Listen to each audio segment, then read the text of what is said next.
आज हम एक बहुत ही अहम और नए कानून पर बात करने वाले हैं, Punjab overseas Pakistanis property act 2025।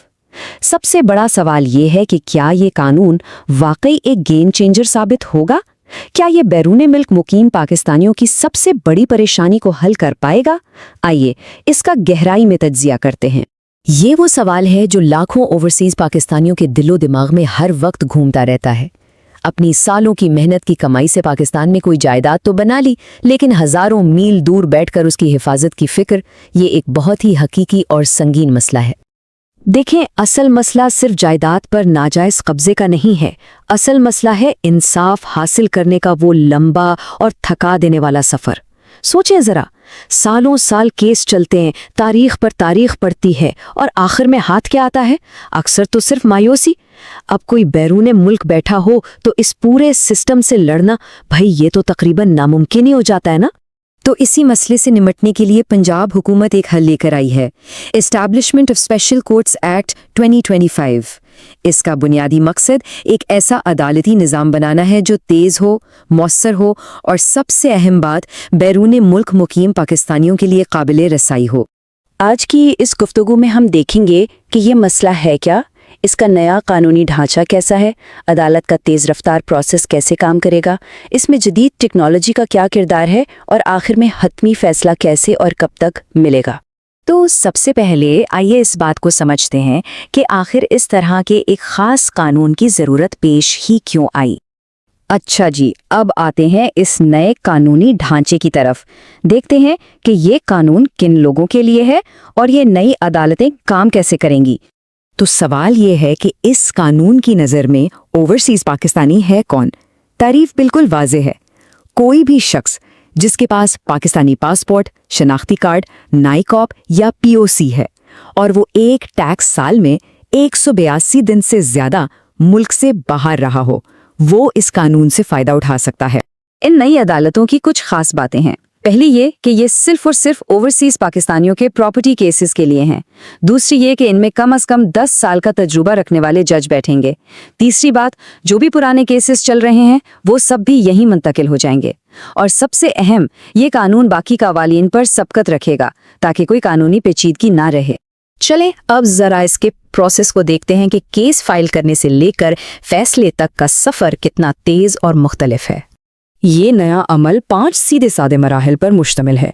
पहले दरख्वास्त दायर होती है, फिर जिस पर इल्ज़ाम है उसे नोटिस जाता है, फिर वो दिफा की इजाज़त मांगता है, उसके बाद सबूत रिकॉर्ड होते हैं और आखिर में फैसला सुना दिया जाता है। बिल्कुल सीधा और साफ रास्ता।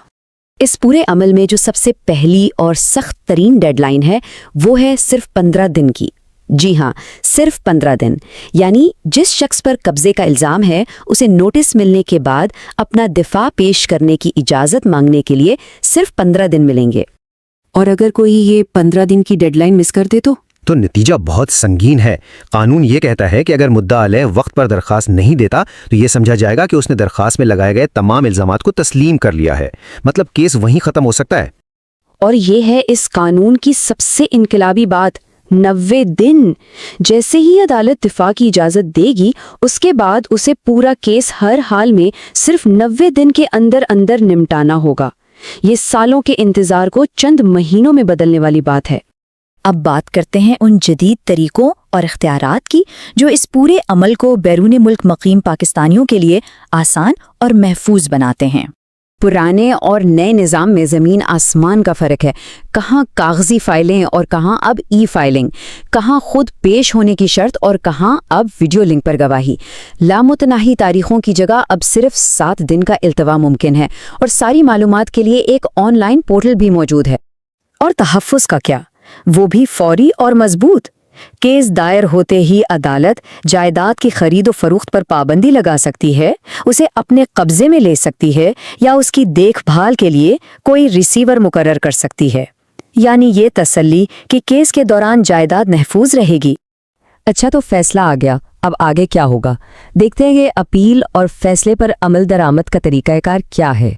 अपील के लिए भी वक्त की सख्त पाबंदी है। फैसले के 15 दिन के अंदर हाई कोर्ट में अपील करनी होगी और फिर हाई कोर्ट को भी 90 दिन के अंदर उस अपील पर फैसला सुनाना होगा। इसका मतलब है कि केस को जानबूझकर लटकाया नहीं जा सकता। اور یہاں ایک اور بہت بڑی بلکہ گیم چینجنگ تبدیلی کی گئی ہے، اور وہ ہے فیصلے پر عمل درآمد کے حوالے سے۔ اب ہوتا کیا تھا کہ فیصلہ تو آ گیا، مگر اس پر عمل کروانے کے لیے ایک اور لمبی کہانی شروع ہو جاتی تھی۔ لیکن اب ایسا نہیں ہے۔ اس نئے قانون میں عدالت کا جو حتمی فیصلہ ہے وہ خود بخود ایک ایگزیکیوشن پروسیڈنگ بن جاتا ہے، مطلب کوئی الگ درخواست کی ضرورت ہی نہیں۔ تو اس ساری گفتگو کا خلاصہ کیا ہے؟ 4 اہم چیزیں۔ پہلی، رفتار یعنی 90 دن میں فیصلہ۔ دوسری، رسائی یعنی دنیا میں کہیں سے بھی کیس لڑنے کی سہولت۔ تیسری، تحفظ یعنی جائیداد کے لیے فوری عدالتی حفاظت۔ اور چوتھی، حتمیت یعنی ایک ایسا عمل جو شروع سے آخر تک سخت ڈیڈ لائنز کا پابند ہے۔ اس میں کوئی شک نہیں کہ کاغذ پر یہ قانون بہت مضبوط اور امید افزا لگتا ہے۔ یہ اوورسیز پاکستانیوں کے ہاتھ میں ایک بہت طاقتور ہتھیار دیتا ہے، لیکن اصل امتحان تو اس کے نفاذ کا ہے۔